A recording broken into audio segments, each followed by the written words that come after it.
ઓરસંગ સંદેશ ન્યૂઝમાં આપનું સ્વાગત છે। છોટાઉદેપુર અને અલીરાજપુરને જોડતા ઓરસંગ નદીના પુલ પર ભૂવો પડ્યો, તાત્કાલિક સમારકામ થાય તે ઇચ્છનીય। છોટાઉદેપુર અલીરાજપુર હાઈવે રોડ કે જે ગુજરાત અને મધ્યપ્રદેશને જોડતો નેશનલ હાઈવે રોડ છે, આ હાઈવે રોડ ઉપર ઓરસંગ નદી ઉપર બનાવેલા રજવાડી સમયના પુલમાં ભંગાણ થઈ રહ્યું છે। ભારે વરસાદના પગલે પુલ ઉપરના ભાગે મોટો ભૂવો પડ્યો છે। ભારદારી વાહનોથી ભરચક રહેતા મધ્યપ્રદેશ જવાના મુખ્ય માર્ગ પર આવેલા આ પુલ રજવાડી સમયથી છે અને રેતી માફિયાઓના પાપે આ પુલના પાયા પણ દેખાઈ રહ્યા છે। હાલ ચોમાસા દરમિયાન ઓરસંગ નદીમાં ઘસમસતા પાણીના પ્રવાહને કારણે પુલના કાંગરા ખરી રહ્યા છે। બે રાજ્યના આ જોડતા મુખ્ય ધોરીમાર્ગ ઉપર દરરોજ હજારોની સંખ્યામાં મોટા ભારદારી વાહનો પસાર થાય છે।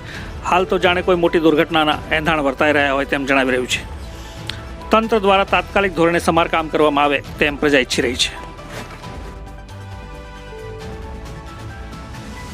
હવે અમે દૂધ ભરાતા હતા તો આ રસ્તો એવો આવ્યો, ભોગડો પડી ગયો, તમે ઝાડ નીચેથી લાવીને તોડીને અહીં ઊભા કર્યા અને બહુ અંદર કિરાડ પડી છે એમ ને રસ્તો બંધ થઈ જશે તો અમે કે સપોર્ટ કરી દઈશું। રસ્તો પૂરો બંધ થઈ ગયો, ચોકઅપ સિહોદ જેવું થશે અહીંયા આગળ બી એમ।